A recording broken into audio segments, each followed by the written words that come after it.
안녕하세요. 여러분들이 무엇을 기대하든 그 이상의 유익함을 전해드립니다. 대박플러스 시즌2 최은정입니다. 코스피 지수가 5거래일째 하락하면서 1780선까지 내려왔고요. 코스닥 지수는 오늘장에서만 무려 5%나 급락하면서 500선은 물론이고 480선에 겨우겨우 턱걸이하는 움직임이 나왔습니다. 미국에서 양적 완화를 축소하겠다 시기를 밝히면서 투자 심리가 급냉하고 있는데 여기에 중국에서도 중국 은행들의 유동성 위기까지 불거지면서 속수무책으로 증시가 빠지고 있습니다. 시장이 거의 패닉 상태라고 볼 수가 있겠는데요. 제가 어제 시장 대응하기 참 어려우시죠? 이렇게 질문을 드렸었는데 사실 오늘과 같은 시장 흐름이 계속해서 이어진다면 대응 자체를 논의하는 게 불가하지 않나라는 생각이 듭니다. 기관의 손절 물량이 오늘 코스닥 지수 급락의 원인이었다라고 하는데요. 개인 투자자들만 죽어나는 장세고요. 오늘 선물 시장이 또 출렁이기도 했었습니다. 주문 실수로 추정이 되는 대량 매수세가 유입이 됐다 하는데요. 장중 그러니까 오후 2시 20분쯤이었나요? 대규모 선물 순매수가 유입이 되니까 코스피도 낙폭을 급하게 줄였다가 다시 빠지는 움직임이 나오기도 했습니다. 자, 시장 대응하기가 어려운데요. 어려우니까 공부에 더 집중해야겠다라는 생각도 들었거든요. 지금부터 집중해서 저희 대박플러스 시즌2와 함께 해주시면 되겠고요. 오늘 함께 해주실 강의해주시고 종목 공개까지 해주실 전문가부터 소개를 해드립니다. 샘플러스의 이상로 전문위원 나오셨습니다. 안녕하세요. 네, 반갑습니다. 예. 자, 오늘도 대박플러스 시즌2 참여하실 수 있는 방법부터 소개를 해드립니다. 방송 보시다가 강의에 대한 궁금증 생기시면 주저 마시고 연락주세요. 무료 문자 번호 013-3366-0110번이고요. 홈페이지를 통해서도 질문 올리실 수 있습니다. 대박플러스 시즌2 들어오셔서 와글와글 게시판에 올려주시면 저희 훌륭한 샘플러스의 전문가들이 답변 달아주신다고 합니다. 자, 그리고요. 이렇게 강의하면 전문가들께서 강의 자료도 주시잖아요. 홈페이지 들어오시면 이 PPT 자료까지도 참고하실 수 있다고 하니까요. 공부하시는데 도움이 되셨으면 좋겠습니다. 자, 그럼 이상로 전문위원과 함께하는 알찬 강의와 함께 종목 공개까지 지금부터 시작해봅니다.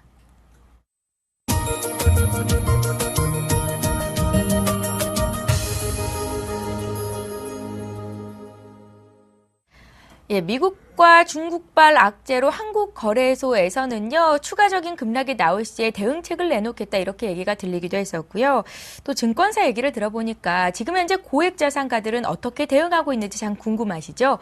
이분들이 1750까지 지수가 빠지면 저가 매수에 동참하겠다라고 의견을 내놓고 있다고 하는데요. 사실 증시에 대해서 포기하는 마음으로 관망하고 있다라고 보시면 좋을 것 같고요. 심리적인 부담감 때문에 사실 증권사로 걸려오는 전화도 많지 않다고 합니다. 전문가들은 어떻게 대응하고 있을지가 참 궁금한데요. 이상로 전문위원님, 네. 오늘 시장 대응 어떻게 하셨고 앞으로 대응 전략 어떻게 짜실지 좀 얘기 좀 해주세요. 네, 오늘 일단 시장 상당히 힘드셨을 건데요. 지금 시청자분들 그리고 오늘 개인 투자자분들 지금 소주 한 잔 마시러 갈 때가 아니고요. 우리가 좀 더 공부에 집중을 해야 될 때입니다. 오늘 시장에 한번 키워드를 한번 잡아본다면 저는 이렇게 뽑았습니다. 바로 못 믿을 빅2라고 한번 뽑아봤는데 그만큼 버냉키의 발언으로 인해서 어느 정도의 하락 여파가 우리나라에 미치는 와중에 이번에는 한 번 더 기대런덕이었죠. 우리나라의 상당한 기대런덕이었던 중국의 신용 경색에 대한 우려감이 악화가 되면서 시장은 상당히 급락세로 전환이 되는 모습이었습니다. 그만큼 시장 장 초반까지만 하더라도 그렇게 시장은 크게 과민하게 반응을 하지 않았지만 중국 증시 자체가 5% 이상 빠지는 모습이 좀 나타났죠. 장중에. 그런 모습을 같이 보면서 우리나라의 증시, 코스피 그리고 코스닥도 크게 요동치는 시장의 분위기가 아니었나 그렇게 좀 말씀을 좀 드릴 수가 있겠고요. 자, 결과론적으로 한번 보시면 일단 중국 증시 자체는 반등이 상당히 높게 나왔습니다. 어차피 마이너스로는 마감을 했지만 지금은 다시 약보합권으로 마감을 했던 모습을 우리가 좀 더 긍정적으로 해석할 수 있겠고요. 다만 중요한 부분은 코스피라든지 아니면 코스닥 자체가 지금은 하방 경직성에 대한 부분을 우리가 한 번 더 확인해야 되는 시기가 아닌가 그렇게 좀 말씀을 드릴게요. 일단 여러 가지로 얘기를 듣다 보니까 지금 이렇게 증권사에서도 주문 실수가 나오는 것은 바닥권을 향하는 그런 징후가 아닌가 그런 우스갯소리도 좀 많이 나오는데 그만큼 모든 사람들이 지금 당황하고 있다는 거죠. 거기에 대해서 투자자분들은 잘못한 게 하나도 없습니다. 그리고 저도 잘못한 게 없고요.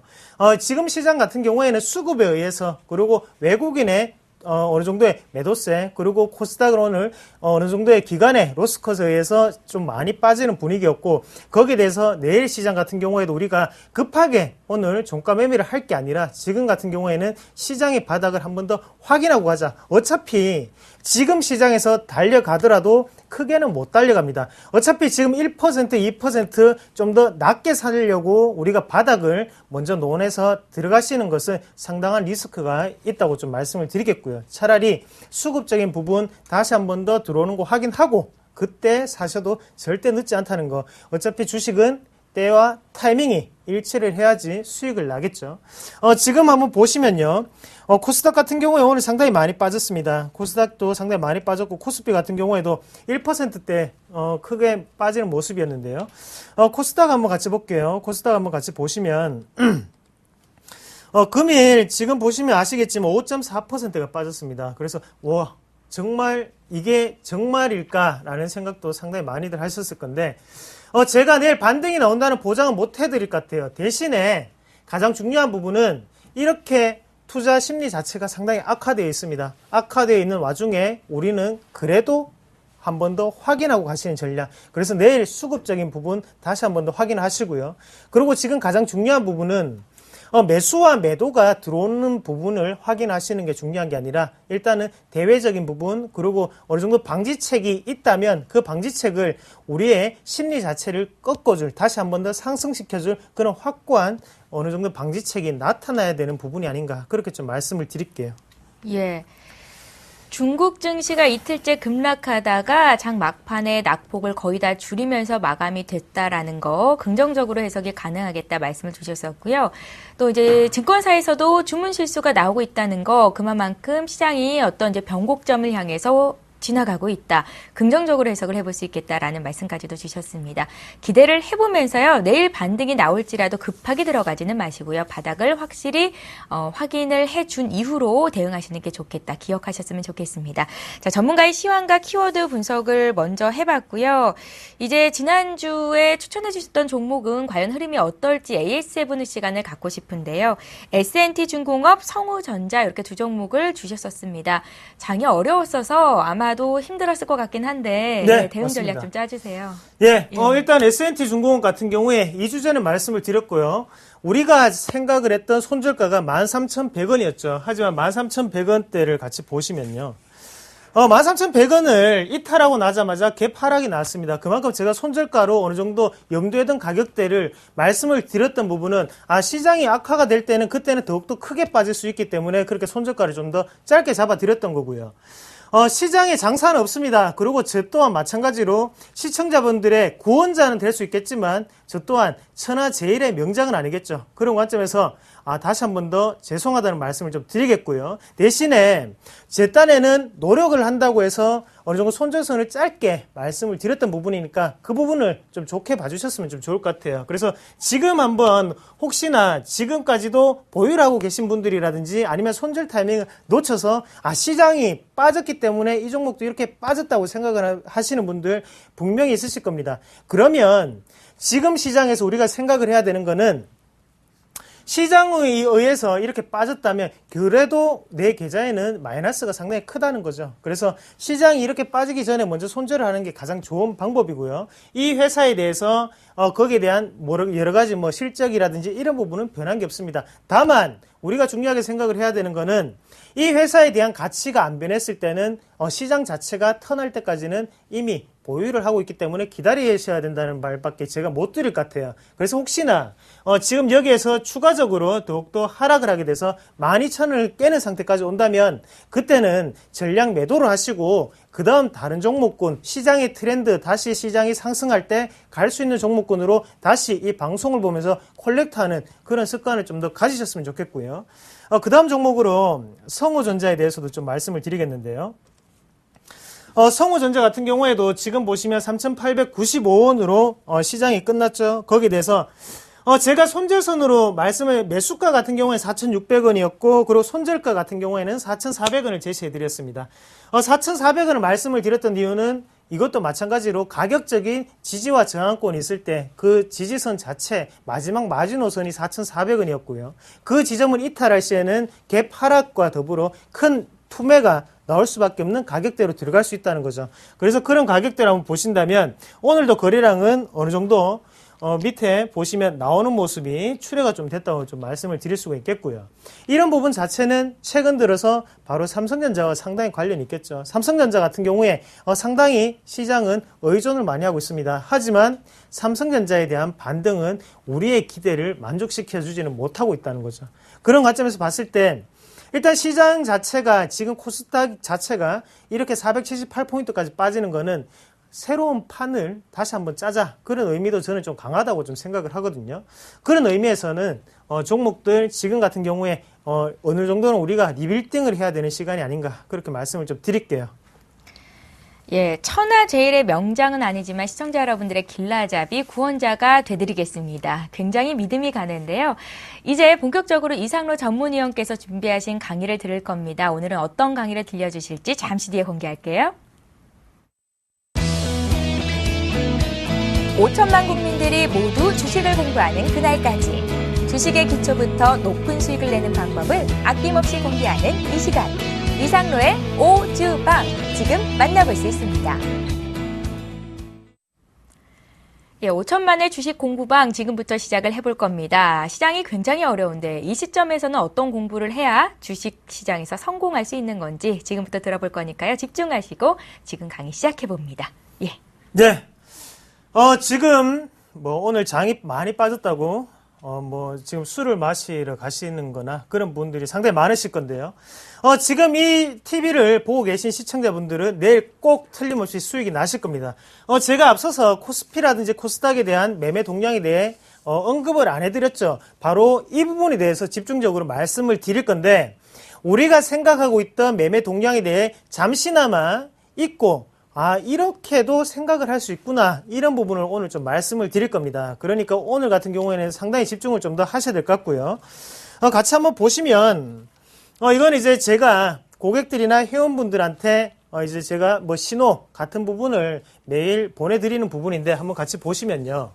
6월달 거거든요. 그래서 코스피를 한번 같이 보시면 등락률 같은 경우에는 빠졌을 때는 파란색으로 기록이 되고 거기에 대해서 단기 트레이딩이 가능한 구간이 되면 그때는 굿이 되겠고요. 대신에 어느 정도는 단기 트레이닝도 상당히 힘든 구간 그리고 스윙주도 상당히 힘들다고 할 때는 배드로 표시가 됩니다. 이거는 주간으로 나타내는 그런 신호고요.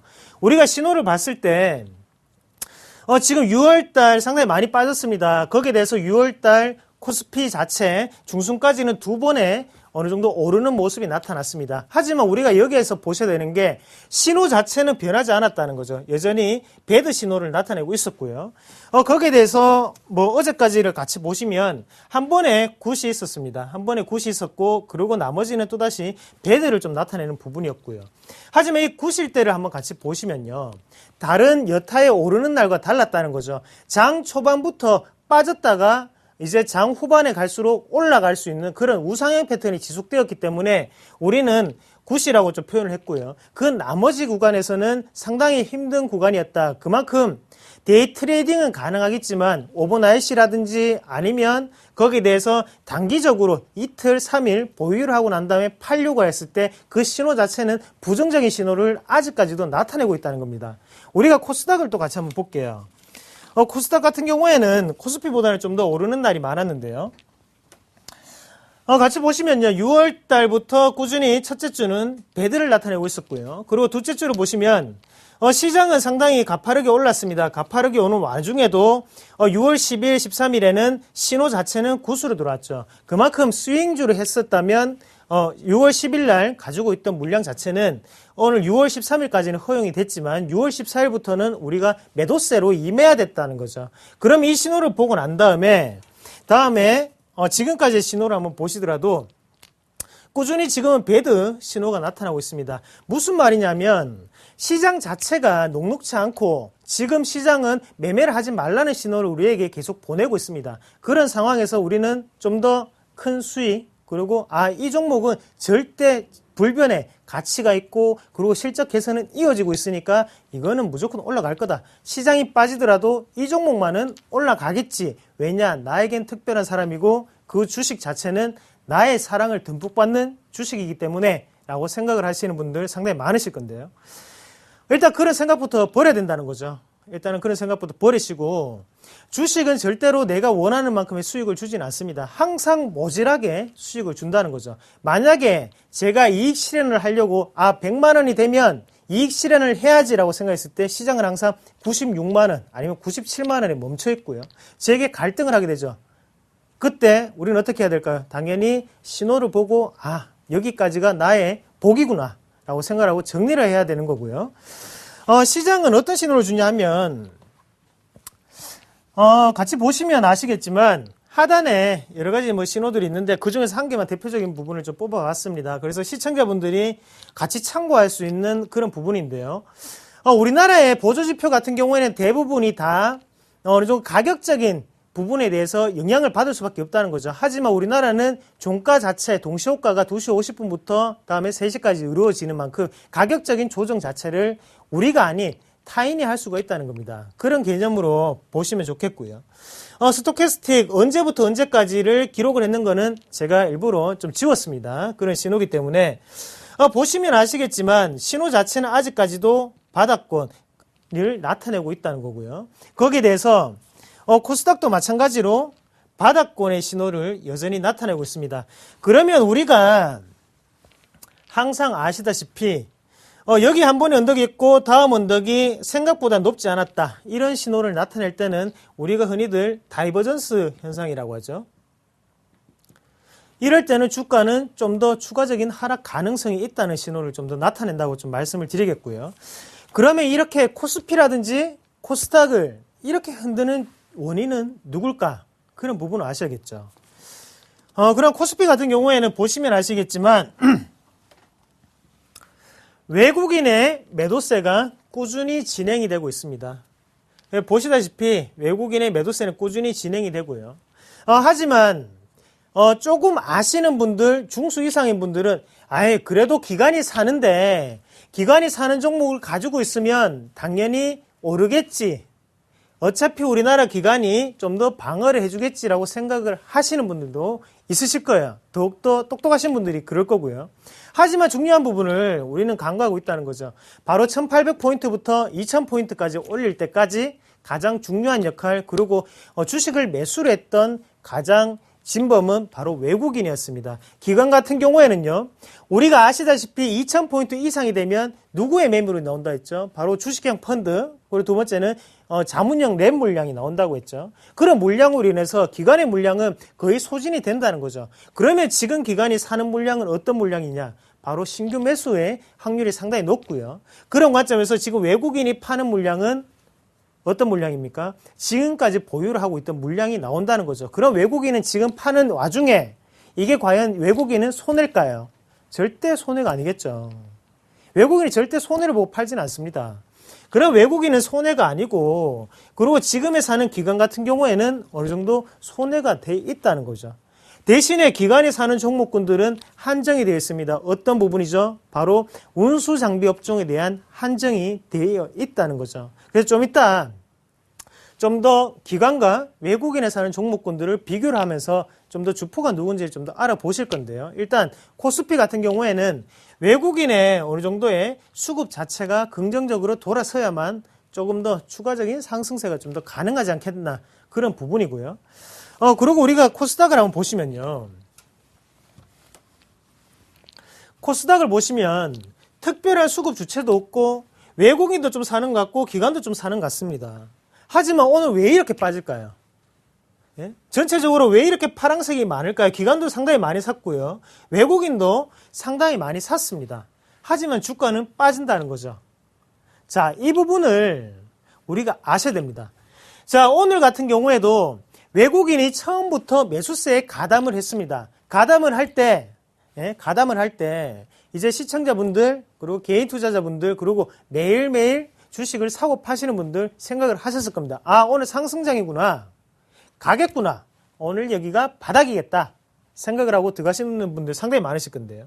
결국에는 오늘도 5.4%가 빠졌습니다. 이렇게 빠졌던 이유는 외국인의 적극적인 매수에도 불구하고가 아니라는 거죠. 같은 매수라고 하더라도 거기 안에서 돈을 보고 난 다음에 외국인이 190억치를 샀으니까 이날은 적극적인 매수를 들어왔다라고 하기에는 힘들다는 겁니다. 그리고 오늘 외국인은 66억 원을 샀기 때문에 외국인은 적극적인 매수가 들어왔구나. 그리고 기관은 11억치를 샀기 때문에 소극적인 매수세를 보였구나라고 판단을 하실 수는 없다는 거죠. 적극적인 매수세라든지 아니면 소극적인 매수세 자체는 우리가 가격적인 부분이 많이 샀기 때문에 적극적이다. 그리고 적게 샀기 때문에 소극적이다. 이 부분이 아니고요. 거기에 매수 단가 그리고 매도 단가에 대해서 위에 것을 체결을 해야만 적극적인 매수세가 되는 거고 밑에 걸어놓는 것에 대해서는 우리가 소극적인 매수세라고 봐야 된다는 거죠. 그러면 시장의 금액으로 보고 난 다음에는 우리가 매수세가 누가 적극적이었는지 아니면 누가 소극적이었는지는 알 수가 없습니다. 다만 종목을 보면 이 종목은 누가 적극적인 매수세를 보였고 누가 소극적인 매수세를 보였나, 외국인이 오늘 적극적인 매수세를 보이는 종목군이구나, 아니면 기관이 소극적인 매수세를 보이는 종목군이구나를 알 수가 있다는 겁니다. 자, 다음 그림 한번 같이 볼게요. 자, 한번 같이 다음 그림 한번 보시면요. 삼성전자의 호가 창입니다. 그래서 현재가를 좀 나타내는 거고요. 거기에 대해서 지금 삼성전자가 있겠고 종목 번호 나오고요. 거기에 우리가 오늘 매수 상위를 보시면 모건 스탠리가 지금 샀고 거기 신한금융 그리고 삼성 그리고 키움증권 순으로 지금 매수세는 나타나 있습니다. 그리고 매도세를 본다면 CS증권, 한국증권, 현대증권 나타나 있겠고요. 중요한 부분은 여기에 지금부터 설명을 드릴 건데요. 조금만 더 집중을 해서 좀 들어주세요. 보시면 매수 잔량은 27,089 계약이 떠 있고요. 거기에 대해서 매도 잔량 자체는 2,960건입니다. 매수세가 강하구나. 아니죠. 이것은 그냥 매도를 하려는 자들이 그냥 2,960 계약이 그냥 위에 여기에 떠 있는 합이라고만 생각을 하셔야 되고요. 그리고 27,089 계약이 떠 있다는 거는 그냥 매수를 하려고 여기에 있는 총합 자체가 그냥 27,089다라고 생각을 하셔야 된다는 거예요. 어차피 체결량은 뭡니까? 바로 사고 판 것에 대한 합의 나누기 2가 바로 체결량이죠. 그러면 여기에 떠 있다고 해서 지금 매수세가 강하구나, 주가는 우상향으로 올라가겠구나, 그런 부분이 아니라는 겁니다. 그리고 지금 여기에 대해서 지금 매도세 자체가 상당히 작기 때문에 이 주식은 곧 올라갈 수 있겠구나 라고 생각하면 안 된다는 거죠. 자, 주가가 올라갈 때는 여기 선에 있던 부분이 바로 이렇게 해서 여기 매도 단가의 가장 높은 부분이 매수 단가의 가장 높은 부분이고 여기 이 부분이 매도 단가의 가장 낮은 부분이죠. 그러면 제가 만약에 외국인입니다. 지금부터 외국인이에요. 안 믿기겠지만 외국인입니다. 자, 제가 지금부터 매수를 합니다. 매수를 할 때 29만 7천 원에 100주를 걸었습니다. 29만 7천 원에 100주를 걸었습니다.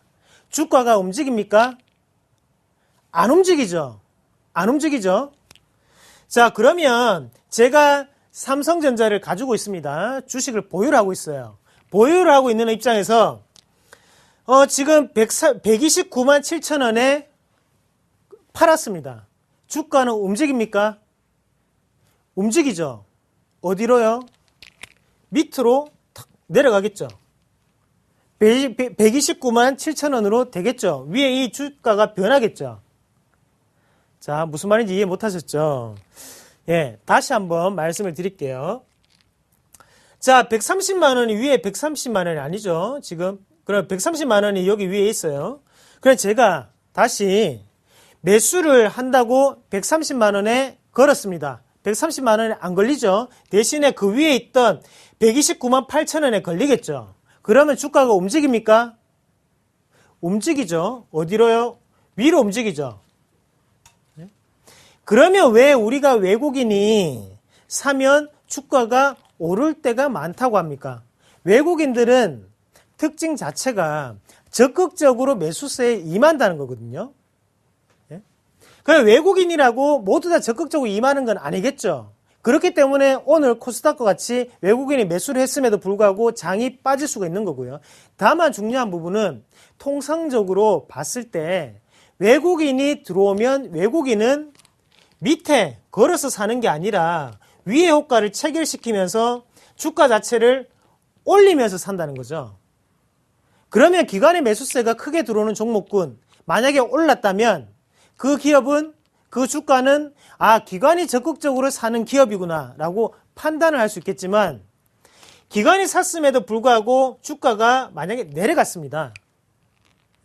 그러면 기관이 적극적인 매수세를 보였는 겁니까? 아니죠. 기관이 그때 매수 호가에 어떻게 했다고요? 밑에 방어만을 해줬다는 거죠. 방어만을. 지금 팔아라 하고 얘들의 밑에서 저가 매수세에 임한다는 거죠. 자, 그러면 우리가 다시 이 부분을 생각을 했을 때 외국인이요. 만약에 오늘 시장을 봤다면 지금 1.2%가 빠졌습니다. 그러면 모건 스탠리가 오늘 들어왔어요.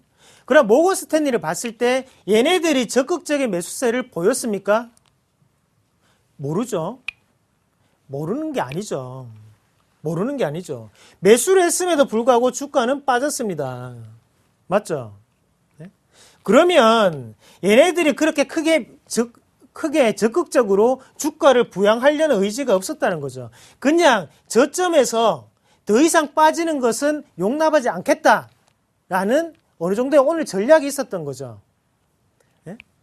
그러면 여기에서 신한금융은 오늘 적극적인 매수세를 보였습니까? 아니죠. 오늘 삼성전자에 오늘 종목별 투자자를 한번 같이 볼게요. 오늘 수급 동향이 어떻게 했었는지 보면서 제가 추가적인 설명을 좀 드리겠습니다.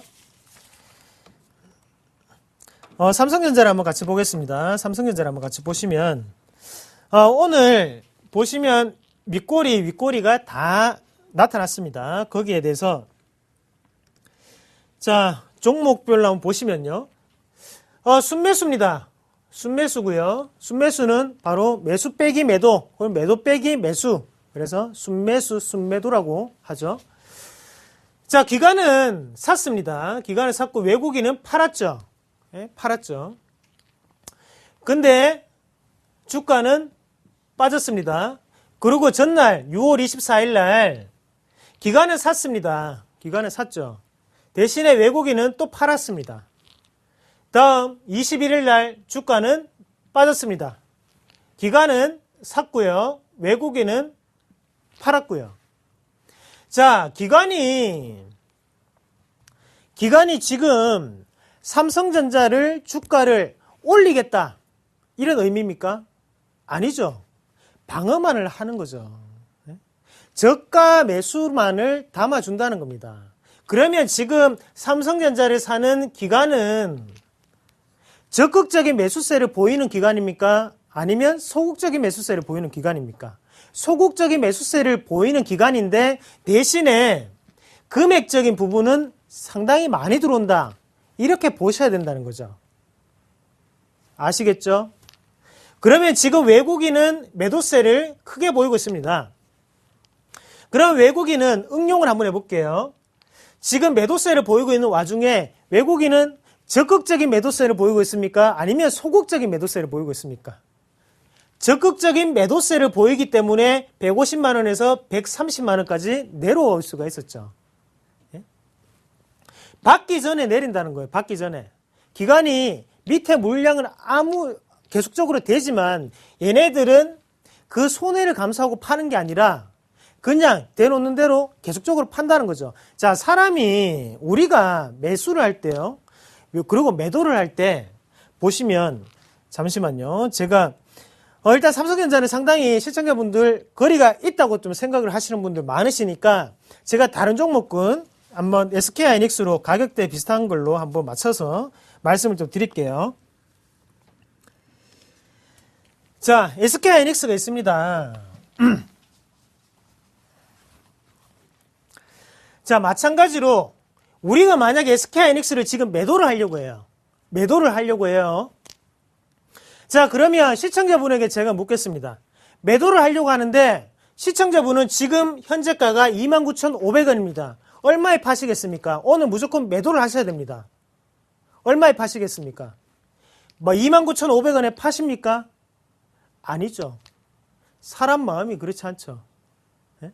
지금 시장 상황이 상당히 좋아요. 오늘 플러스를 나타내고 있습니다. 우리나라가 1% 정도 올랐습니다. 그리고 지금 마이너스가 아니라 오늘 플러스로 29,500원까지 올라왔습니다. 주가가. 그런 상황에서 29,500원에 파십니까? 그거 안 판다는 거죠. 언제 파십니까? 여기에 걸어놓죠. 29,550원. 빨리 내 거 사가. 맞죠? 네? 그러면 여기에서 적극적으로 샀던 누가 있을까요? 그거는 그날 또 봐야죠. 네? 누가 적극적으로 사나? 네?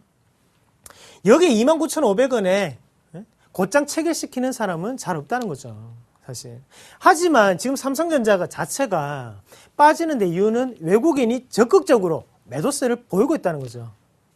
금액적인 부분을 떠나서 가격적인 부분으로도 외국인이 지금 팔아도 손해가 안 난다는 겁니다. 자, 삼성전자 같이 한번 차트를 보면서 역사적인 관점으로 넘어갔을 때 누가 삼성전자의 주가를 부양을 시켰나? 누가 적극적으로 삼성전자를 올렸나? 한번 같이 보도록 할게요. 자, 한번 같이 보시면요. 제가 잠시 준비는 항상 하죠. 준비는 항상 돼 있고, 대신에, 자료는 머리에서 나오는 걸 그대로 그냥 말씀을 좀 드릴게요. 지금부터는 좀 더 탄력적인, 그리고 시청자분들에게 생동감 있게 전달해 드리기 위해서 곧장곧장 제가 아무 종목이나 생각나는 대로 말씀을 드리겠습니다. 자, 지금 한번 보시면요. 주가 자체가 여기서부터 한번 같이 볼게요. 여기에 2011년 8월 달에 미국의 신용 강등 소식이 있었습니다. 맞죠? 소식이 있을 때 그 전까지는 누가 가장 많이 샀습니까? 이 부분까지만 딱 보시면, 외국인이 상당히 많이 샀죠. 외국인이 상당히 많이 샀고요. 맞죠? 그러고 난 다음에 주가가 이렇게 빠졌던 가장 큰 원인은 바로 외국인이 크게 파는 모습이 나타났습니다. 자, 이때까지만 해도 기관이 사지는 않았죠. 하지만 가격적인 부분으로 67만 2천원, 70만 원까지 내려갔을 때 외국인은 팔았습니다. 팔았죠. 대신에 기관이 적극적으로 사는 거예요. 이런 거는. 똑같이 매도와 매수는 똑같습니다. 항상. 매도와 매수는 항상 똑같을 수밖에 없습니다. 왜냐? 체결량에 변화가 없으니까요. 체결량은 말 그대로 판 거와 그리고 샀는 물량이 똑같은 게 바로 체결량이거든요. 그 체결량이 나타낼 뿐입니다. 하지만 단가를 살 때 기관은 이때 되면 삼성전자가 70만 원이라는 거는 상당히 저렴하다. 그러면 지금은 우리가 위호가를 달아서라도 사는 게 상당히 중요하다. 그리고 그 기업은 더 올라갈 수 있다고 생각을 했겠죠. 기관이 적극적으로 샀습니다. 주가는 많이 올랐고요. 대신에 우리가 여기를 또 보신다면, 자, 이 구간을 보시면 또 상당히 지금 칠판이 좀 더러운데요. 자, 여기에 보시면 다시 한 번 더 쌍바닥 패턴이 좀 나오죠. 쌍바닥을 만드는 거는 바로 외국인의 큰 매도세죠. 매도세죠. 판 물량만을 보시면 이때는 주가가 더 내려가야 돼요. 맞죠? 더 많이 팔았기 때문에 주가는 더 내려가야 되는 거 아닙니까? 하지만 누가 삽니까? 기관이 사죠. 기관은 꾸준히 샀습니다. 하지만 기관이 샀음에도 불구하고 이 구간에서는 안 올랐던 이유는 외국인이 큰 매도세를 보였다는 거죠. 자, 그러면 지금부터가 중요한데, 지금 가격대가 얼마입니까? 네? 여기서부터요. 여기 가격대가 얼마죠, 지금? 자, 여기가. 지금 100만원에서 110만원 사이거든요. 100만원에서 110만원 사이에요, 지금. 100만원에서 110만원 사이에, 네? 이 구간부터 샀는 부분을 봅시다는 거죠. 누가 사요? 외국인이 적극적으로 사죠. 매수. 언제까지요? 110만원, 100만원 사이에. 적극적으로 샀죠. 그리고 기관은 적극적으로 샀습니까? 안 샀죠. 지금 주가를 올릴 수 있었던 거는 바로 외국인이죠. 하지만 여기서 중요한 부분, 외국인이 엄청 많이 샀습니다. 하지만 주가는 크게 안 올랐어요. 무슨 말입니까? 위에 거를 계속적으로 체결을 시켰는 게 아니라 그냥 되어 놓았다는 거죠. 밑에 매도 호가에 가격적인 부분을 딱 생각을 해서 100만 원에서 110만 원 사이만 적극적으로 사야지, 그리고 그 나머지 구간에 대해서는 그렇게 적극적으로 안 사야지, 지금은 조금 아리송한 기업 실적이다 라고 판단했겠죠. 적극적으로 사는 구간은 바로 이 구간이었습니다. 그러고 나니까 여기서 이렇게 큰 매도세를 보이더라도 주가 자체가 빠지는 거죠. 그러면 얘들이 손해입니까? 아니라는 거죠. 아니라는 거죠. 자, 그리고 지금 최근까지도 왔는데 최근에 한번 봅시다. 이때 외국인 물량이 상당히 많았고요. 하지만 외국인이 또다시 주포적인 역할을 했습니다. 무슨 말이냐? 외국인이 살 때마다 주가가 상당히 많이 올랐던 모습을 보실 수가 있잖아요. 기간에 주포적인 역할을 했던 부분은 바로 이 부분, 90만 원에서 100만 원 사이까지는, 하단 70만 원에서 100만 원 사이까지는 기관이 적극적으로 사는 구간이었고, 거기에 대해서 기관이 그 다음부터 샀던 구간 같은 경우에는 그렇게 적극적으로 샀는 부분은 아니었죠. 하지만 대부분의 외국인 같은 경우에는 삼성전자를 사는 외국인의 성격은 상당히 주포적인 역할을 했고 적극적인 매수세를 보였던 외국인이 많았다는 거죠. 왜 적극적인 매수세를 보일 수가 있었을까요? 바로 지수와 관련되거든요. 현물로 해서 삼성전자를 팔아서 얼마가 남겠습니까? 100억, 200억 남겠죠. 하지만 선물로 얼마를 벌겠습니까? 1조, 2조 벌겠죠. 그러면 해지로 가능하다는 거죠.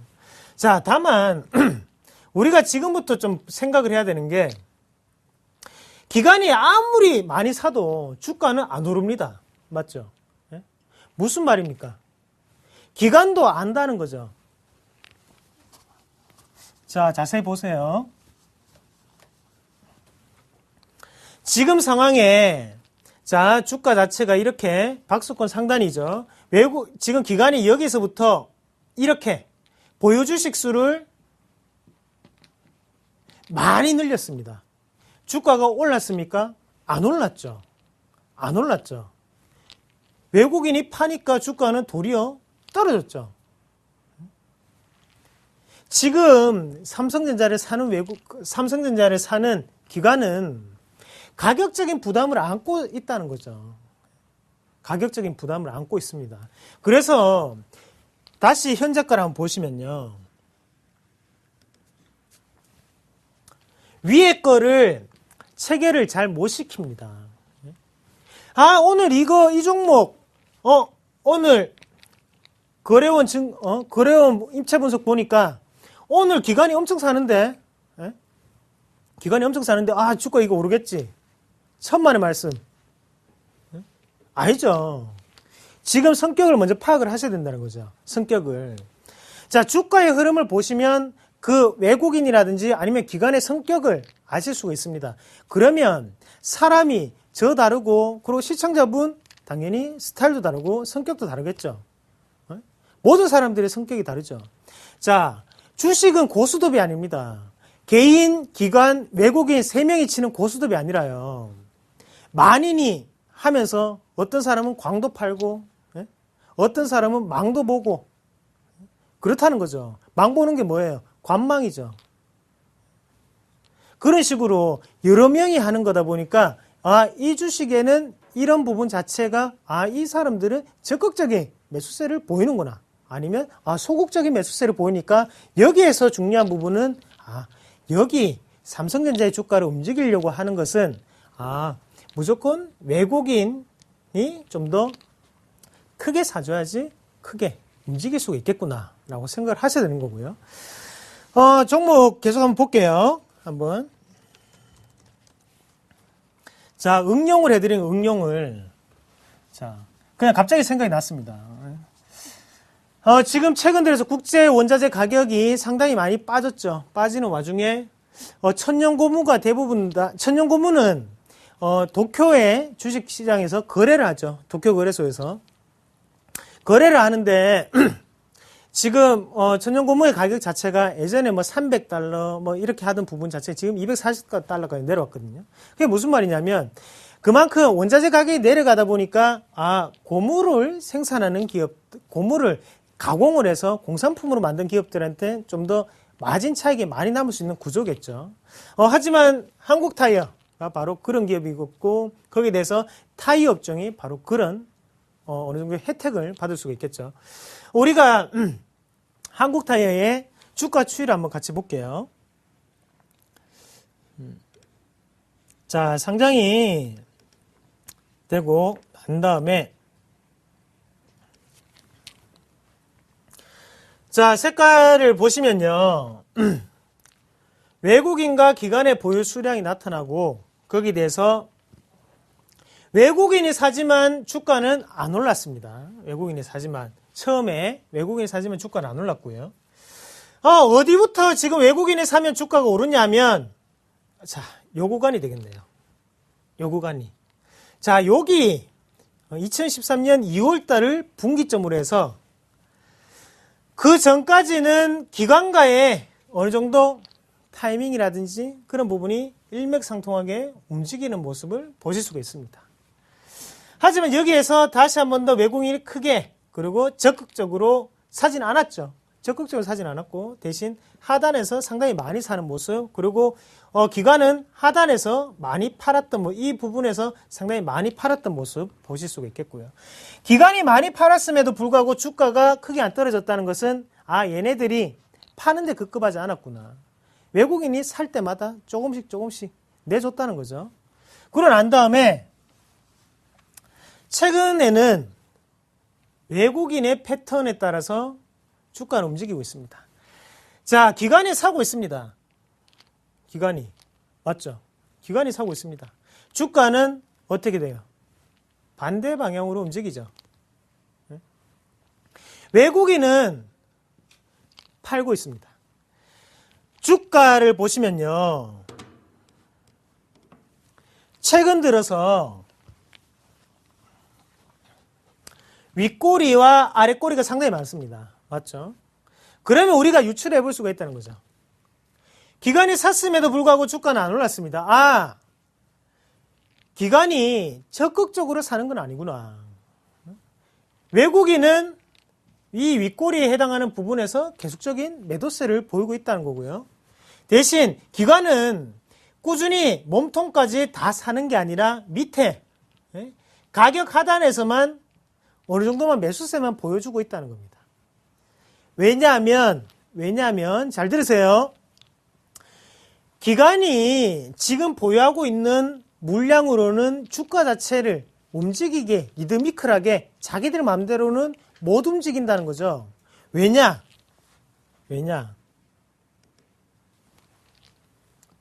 말씀드렸죠. 여기서부터는 외국인이 주포지 기관은 조연입니다. 기관은 조연입니다. 여기까지 그전에는 기관이 주인공이었겠지만 지금은 기관이 조연이고요. 외국인이 바로 주인공이죠. 외국인 아니면 역전이 돼서 다시 한 번 더 기관의 물량이 많아지던가 지금은 외국인은 적극적으로 팔고 있다. 대신 기관은 소극적으로 사고 있는 게 바로 한국타이어입니다. 자, 마지막 한 개만 더 볼게요. 어떤 종목을 볼까요? 네. 요 종목 한번 같이 볼게요. 자, 루멘스라는 종목인데요. LED죠. 자, 지금 주가 자체가 한번 보시면요. 외국인이 샀음에도 불구하고 주가는 내려왔습니다. 힌트, 맞죠? 그러면 이 부분 자체는 외국인보다는 기관에 의해서 움직임이 상당히 많이 좌지우지가 되는구나. 기관의 움직임과 비슷하게 주가는 움직이고 있습니다. 맞죠? 그러면 이런 종목군을 대처할 때 우리가 외국인이 샀으니까 오르겠지 하고 이때 사겠죠. 그러면 어떻게 돼요? 빠지죠. 그러면 우리 어떻게 합니까? 그럼 외국인이 사고 있는데 곧 오르겠지. 아니라는 거죠. 이 종목은 기관이 주인공입니다. 기관이 사야 오르는 거고요. 그럼 오늘 왜 이렇게 빠졌을까요? 기관이 팔겠죠. 그런 부분을 꼭 이해를 하시고 하셔야 된다는 거죠. 외국인이 입맛에 맞고 외국인이 적극적으로 매수세를 보이기 위해서 그런 종목군이 따로 있고 기관이 적극적인 매수세를 보이는 종목군 또 따로 있다는 거죠. 우리가 통상적으로 아는 외국인과 기관으로 놔두고 난 다음에 거기에 대해서 생각을 하게 된다면 절대로 수익을 내기가 상당히 어렵습니다. 시장이 좋아지면 수익은 당연히 나겠죠. 하지만 수익률을 극대화시키고 그리고 우리는 손실을 최소화시켜야 되잖아요. 그런 부분 그리고 주식을 정말로 재테크를 생각을 하시려면 이런 부분 한 번 더 체크를 해보시고 자 지금 내가 사고 있는 종목군이 외국인의 입맛에 맞는 종목인가 아니면 기관의 입맛에 맞는 종목인지 다시 한 번 더 생각을 해보시길 바라겠습니다.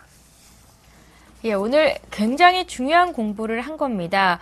호가 체결창을 보고요. 외국인 또는 기관들이 적극적으로 매수를 하고 있는지 아닌지를 알 수 있는 건데요. 내가 들고 있는 종목이 외국인들이 계속해서 사고 있다면 앞으로 주가가 많이 오를 수 있겠구나. 혹은 기관은 계속해서 사는데 주가는 빠진다. 외국인들이 급격하게 매수를 해주지 않는 한 주가가 올라갈 가능성은 적겠구나. 이런 판단을 할 수 있는 기준이 될 수 있다는 거 다시 한번 정리를 잘 해보셨으면 좋겠습니다. 오늘 열정적인 강의를 도와주신 분은요. 샘플러스의 이상로 전문위원 이셨습니다. 잘 들었습니다. 네, 고맙습니다. 예, 매주 월요일부터 목요일까지 샘플러스 전문가 방송을 시청하실 수 있습니다. 10시 주식 승천 보시고요. 11시 반부터는 홈페이지 들어오셔서 전문가들의 강의를 들으실 수 있는데요.